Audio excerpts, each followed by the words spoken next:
Lisa Martinez folded her last uniform and placed it in the bottom of her metal trunk.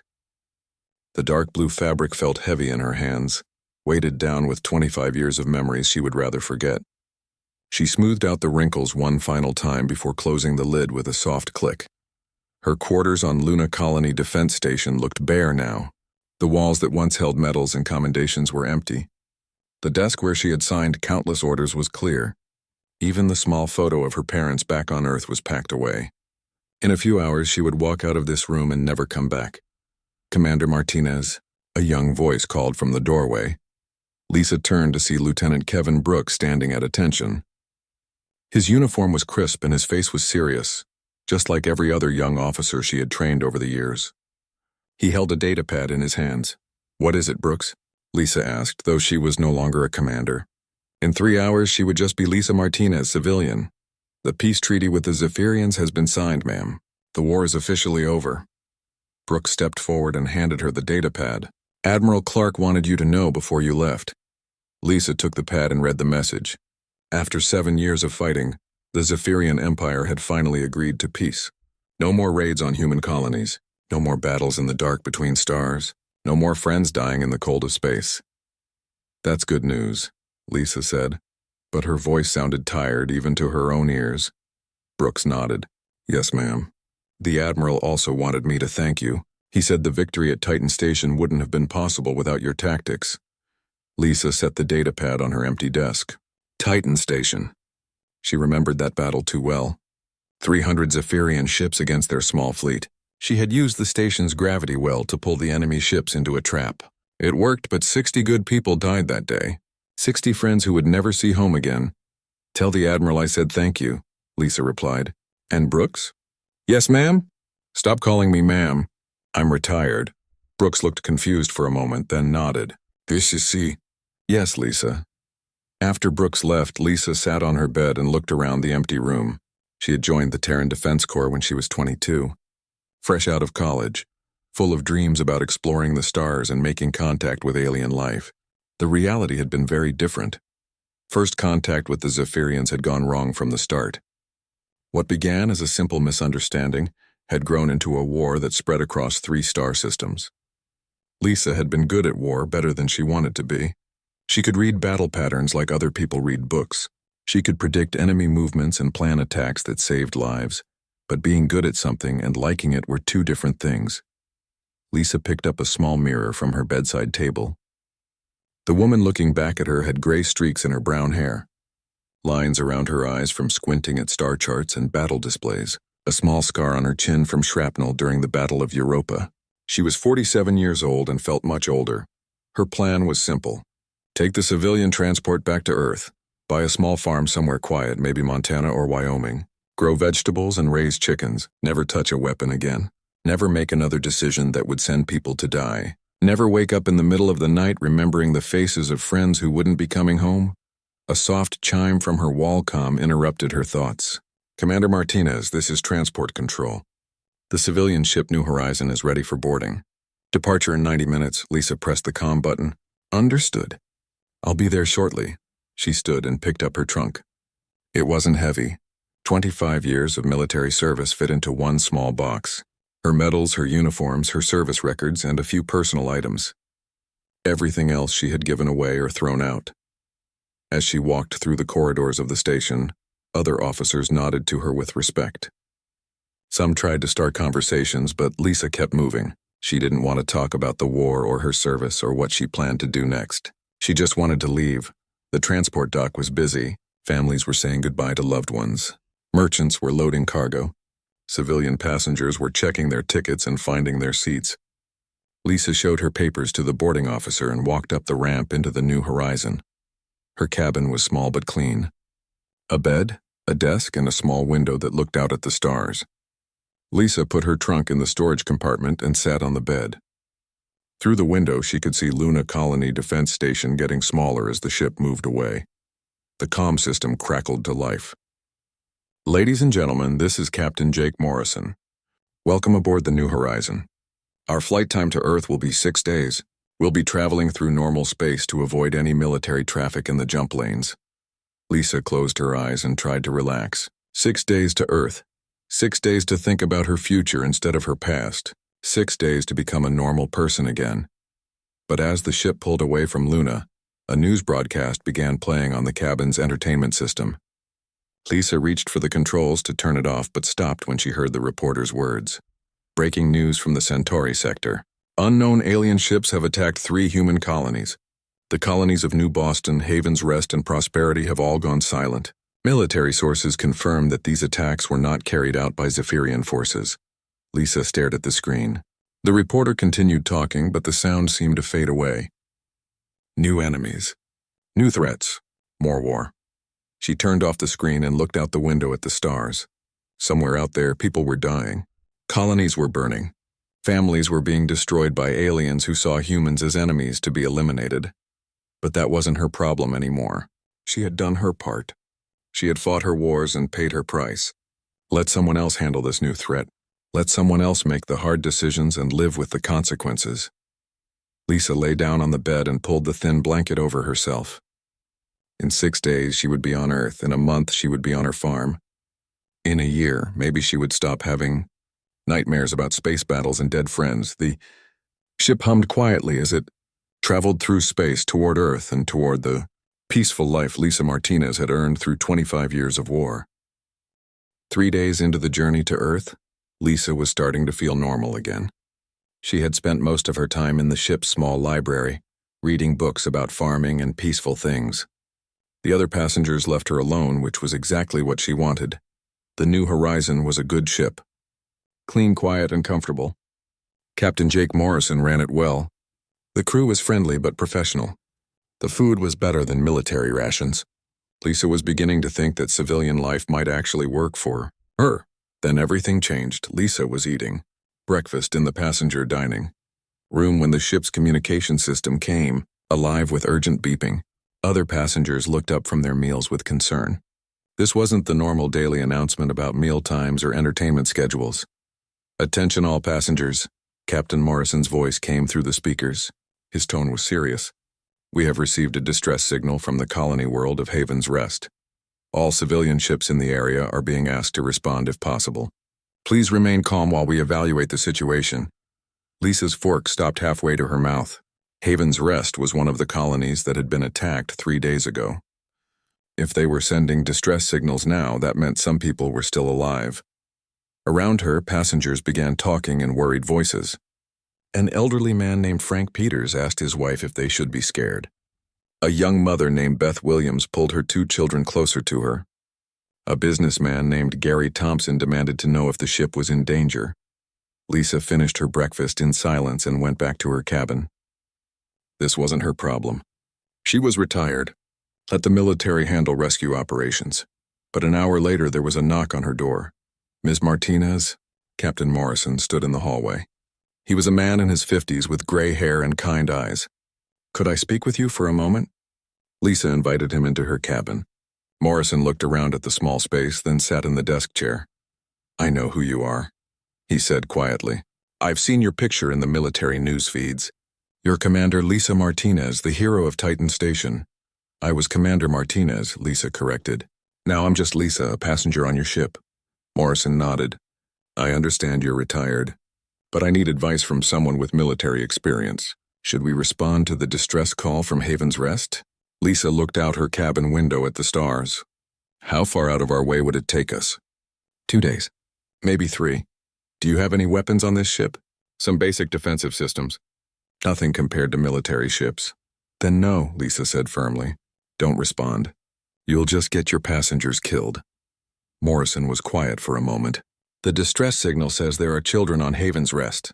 Families, hiding in underground shelters. Then send their location to the nearest military base and let trained soldiers handle it. The nearest military base is 4 days away. Lisa turned to face the captain. Morrison, I've been fighting wars for 25 years. I know how this works.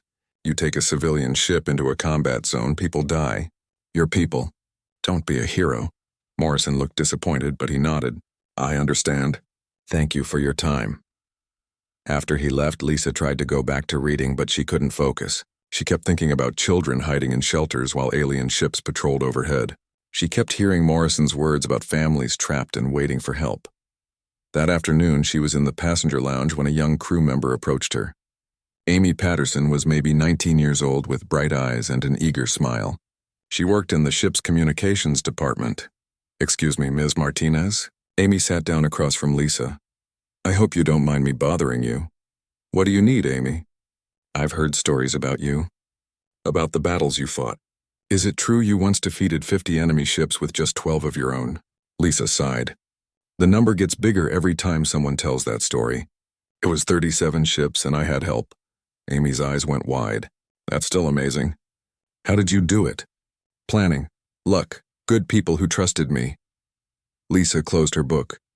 "Why are you asking?" "Well, I was listening to the communications from Haven's Rest, the people there. They sound so scared. There are families with babies, old people who can't run.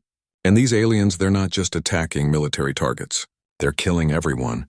Lisa looked at Amy's young face. This girl had grown up during peacetime. She had never seen war, never watched friends die, never had to make decisions that sent people to their deaths. She still believed that good people could save the day if they just tried hard enough. "Amy, the universe is full of bad things happening to good people. You can't save everyone, but you did save people. Lots of people. And lots of people died anyway." Amy was quiet for a moment.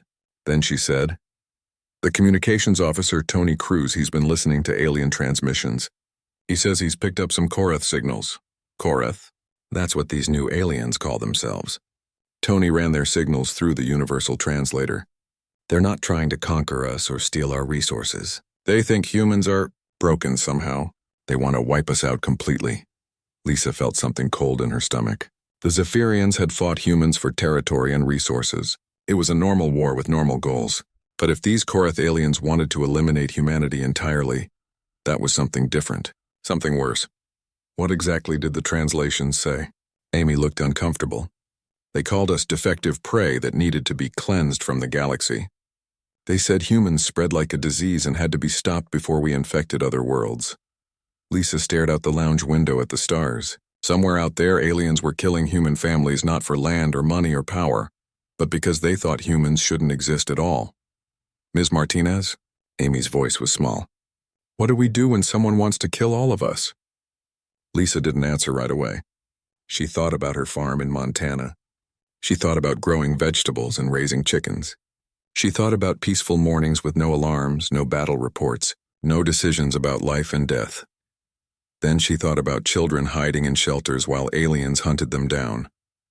"We figure out how to stop them," Lisa said quietly. Amy smiled with relief. "So you'll help? You'll talk to Captain Morrison about responding to the distress call?" Lisa looked at the young woman's hopeful face. "I didn't say that. I said we figure out how to stop them. That's not the same thing." But as Amy walked away, Lisa continued staring out at the stars. And for the first time in 3 days, she wasn't thinking about farming. The alarm that woke Lisa from sleep was not the gentle chime she had grown used to on the new horizon. This was sharp and urgent, the kind of sound that meant immediate danger. She sat up in her bed and checked the time display. 3 a.m, ship time. Captain Morrison's voice came through the comm system, tight with stress. "All passengers, please remain in your cabins. We are making an emergency stop at Research Station Omega 7 due to hostile ships in our flight path. This is a precautionary measure. Please remain calm."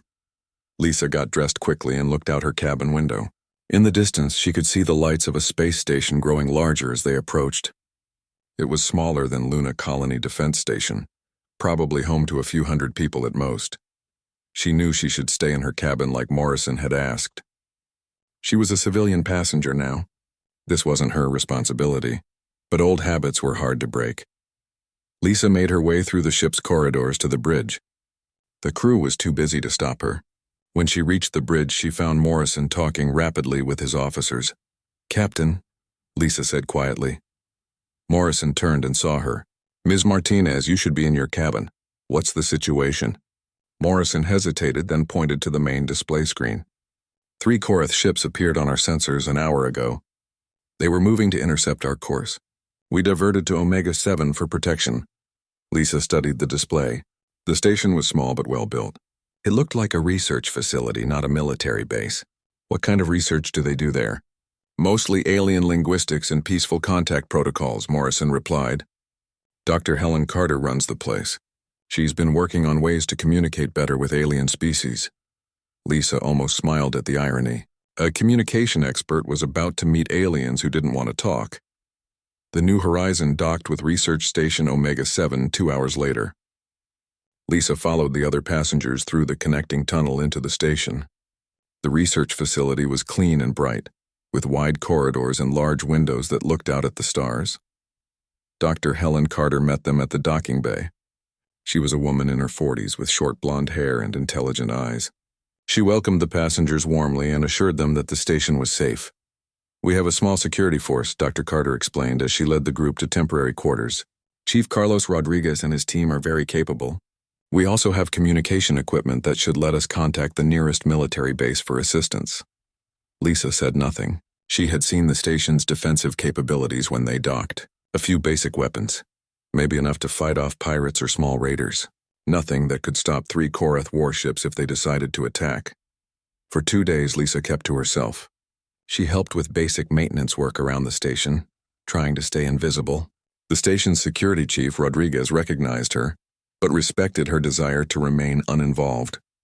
The research staff and civilian passengers gradually relaxed as no attacks came. Lisa began to think they might actually be safe. Maybe the Korath ships had moved on to other targets. Maybe help would arrive soon. She was wrong. On the 3rd day, the station's communication system came alive with an incoming transmission. Dr. Carter and Chief Rodriguez rushed to the communication center. Lisa found herself following, along with many of the other passengers and station staff. The main screen flickered and showed the bridge of an alien ship. The Korath commander was tall and thin, with gray skin and large black eyes. When he spoke, his voice was harsh and mechanical through the universal translator. "Human Research Station," the alien said. "You will surrender immediately. You have one of our enemy ships hiding with you." Chief Rodriguez stepped forward. "This is Security Chief Carlos Rodriguez. We are a peaceful research station. We have no military vessels here, only a civilian transport." The Korath commander's large eyes moved across the screen, studying the humans gathered in the communication center. "You lie. Our sensors detect weapons. Our intelligence networks have identified a human war criminal among you." Lisa felt her blood turn cold. She stepped back, trying to move out of sight of the camera, but it was too late. "You." The alien's voice became sharper. "Step forward." Rodriguez looked confused. "Commander, I don't understand." "Not you. The female behind you. The one called Lisa Martinez." Lisa closed her eyes for a moment. There was no point in hiding now. She stepped forward where the camera could see her clearly. The Korath commander's expression changed. If aliens could smile, this one was smiling now, but it was not a pleasant expression. "Yes. Lisa Martinez, killer of our cousins, the Zephyrians. You have murdered many in the name of your weak species. You will kneel before us and beg for the quick death of your people." Lisa looked directly into the camera. "No." The alien's head tilted slightly. "You refuse? Even knowing that we will kill everyone on this station?" "I'm retired," Lisa said calmly. "Find someone else to threaten." Around her, she could hear people whispering. Some were afraid. Some were confused. Dr. Carter was frantically working at her translation computer, trying to understand the alien's exact words. The Korath commander studied Lisa for a long moment. Then he began to speak again, his voice filled with contempt. "Look around you, human female. See these weak creatures that surround you, the old ones with their useless knowledge, the young ones with their soft bodies, the children who cry for their parents." Lisa said nothing. She kept her expression neutral. "These pathetic humans hide behind their females like cowards," the alien continued. "They send their breeding stock to fight their wars because their males are too weak. Is this not shameful to you?" Still Lisa remained silent. The commander's voice grew colder. "We will take this station. We will kill them all slowly, one by one, and you will watch, knowing you could have prevented their deaths. Tell us, ma'am, will you watch them all die slowly?" The word hit Lisa like a physical blow. In her earpiece, she could hear Dr. Carter's shocked voice. "Lisa, that word he used. In Korath language, it means broken female thing or defective breeding stock. It's the most insulting term they have." Lisa stared at the screen. Around her, 200 innocent people, researchers, families, children. looked to her with fear in their eyes. The alien commander waited for her response, confident that he had broken her spirit with his insult. For 25 years, Lisa Martinez had fought for humanity. She had bled for it, sacrificed for it, lost friends for it. She had earned the respect of her enemies and the gratitude of her people. She had served with honor and retired with dignity. And this creature, this thing that wanted to wipe out her entire species, had just called her ma'am like she was nothing. Something cold and hard settled in Lisa's chest. It was a feeling she knew well but had hoped never to feel again. It was the feeling that came just before she stopped being a person and became something much more dangerous. Lisa Martinez looked directly into the alien commander's black eyes and spoke very quietly. Wrong answer. The communication screen went dark, but Lisa continued staring at it for several long seconds. The silence in the communication center was complete. 200 people waited to see what would happen next. When Lisa finally turned around, everyone could see that something had changed. Her posture was different. Her eyes were different. The tired, retired woman was gone, replaced by something that made people step back without knowing why. "Dr. Carter," Lisa said, her voice calm and controlled. "How long before those ships reach us?" Dr. Carter checked her instruments with shaking hands. "Maybe 2 hours. Their ships are faster than anything we have. Chief Rodriguez, I need a complete inventory of everything on this station. Weapons, tools, ships, supplies, everything." Rodriguez nodded quickly. "Yes, ma'am." Yes, Lisa." Lisa walked to the station's main communication console. Her fingers moved across the controls with practiced skill. Within minutes, she had sent messages to every human ship, station, and colony within 3 days' travel. "This is Commander Lisa Martinez, Terran Defense Corps," she said into the microphone, using her military rank for the first time in days. "I am commandeering all available vessels for immediate military action. Any ship capable of combat operations will report to Research Station Omega-7 immediately. This is not a request." Dr. Carter stared at her. "Lisa, you can't just order civilian ships around. You're retired." Lisa looked at the scientist with eyes that had seen too many battles. "Doctor, in about 2 hours, alien ships are going to arrive here with the intention of killing everyone on this station. They're going to kill the children in the daycare center. They're going to kill the elderly researchers in their laboratories. They're going to kill everyone because they think humans don't deserve to exist." She moved to another console and began pulling up station schematics. "I was going to let someone else handle this war. I was going to go grow vegetables on a farm and pretend that evil doesn't exist. But nobody calls a human woman ma'am like she's broken property and walks away. Nobody."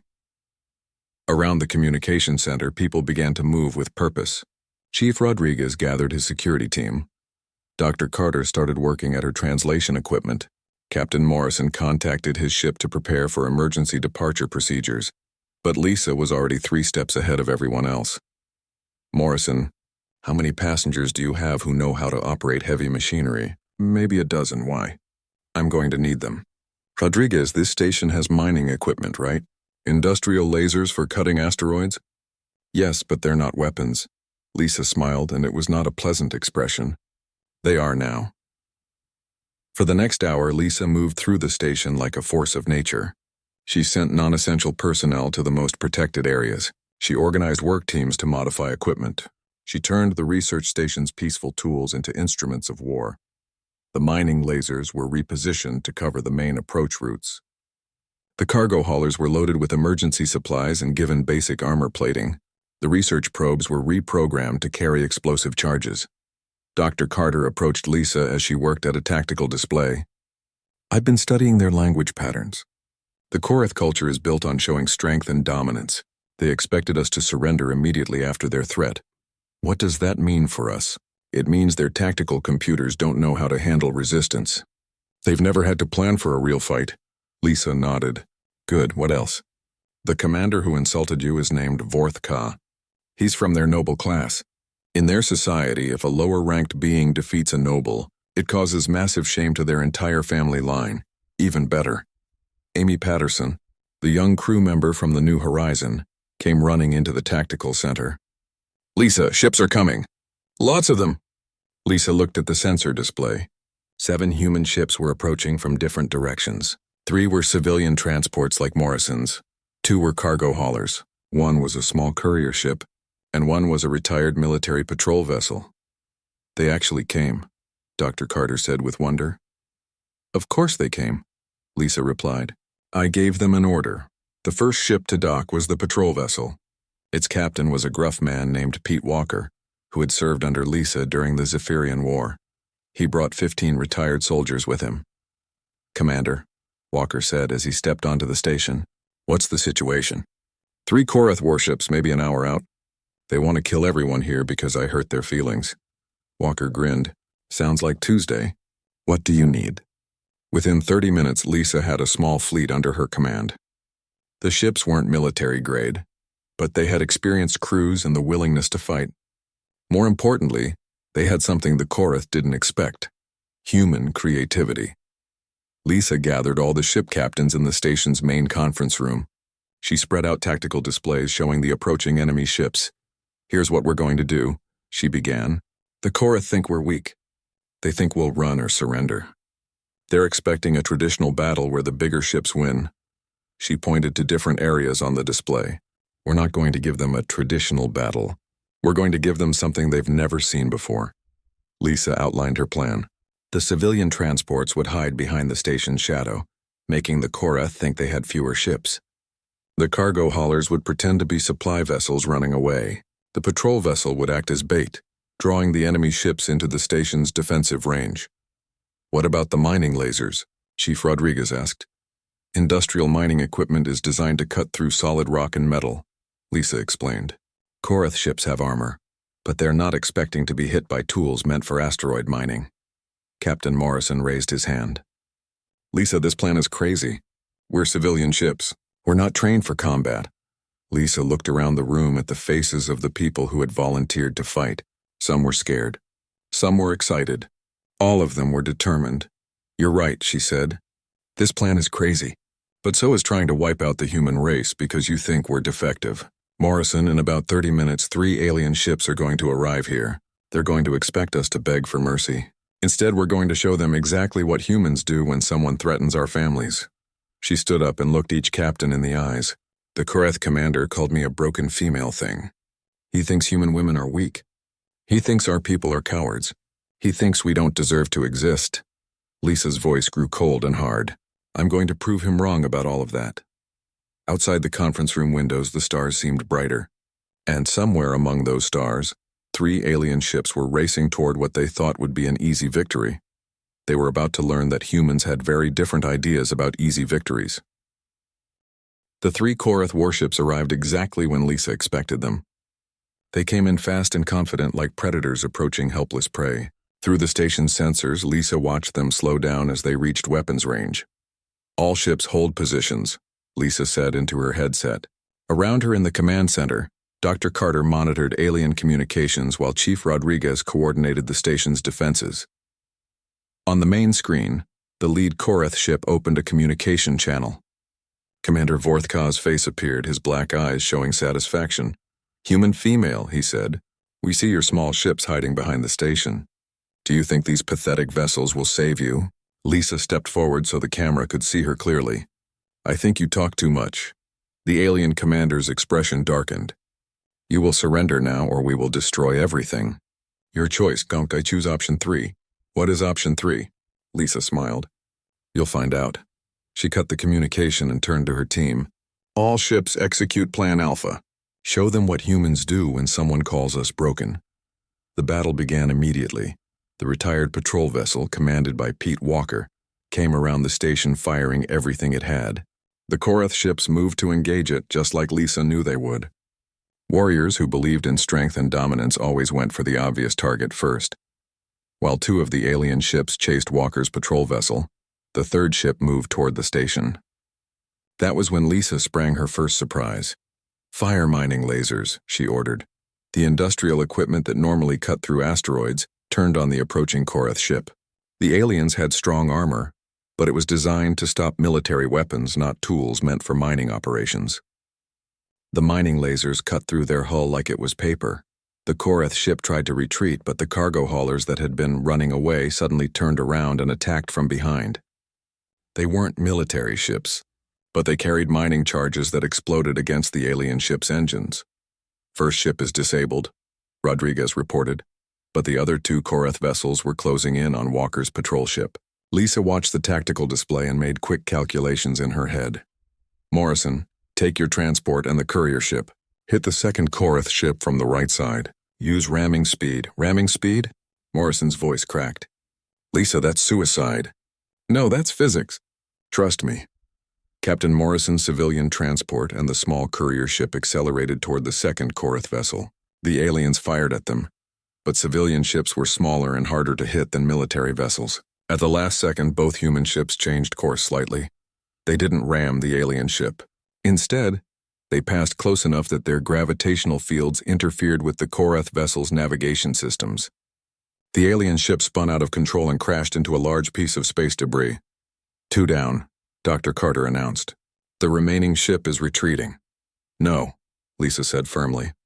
Follow it. Pete Walker's voice came through the comm. Lisa, shouldn't we let it go? We won. We won this battle. But that ship is going to report back to their fleet. It's going to tell them that humans can fight. Then they'll send bigger ships and more of them.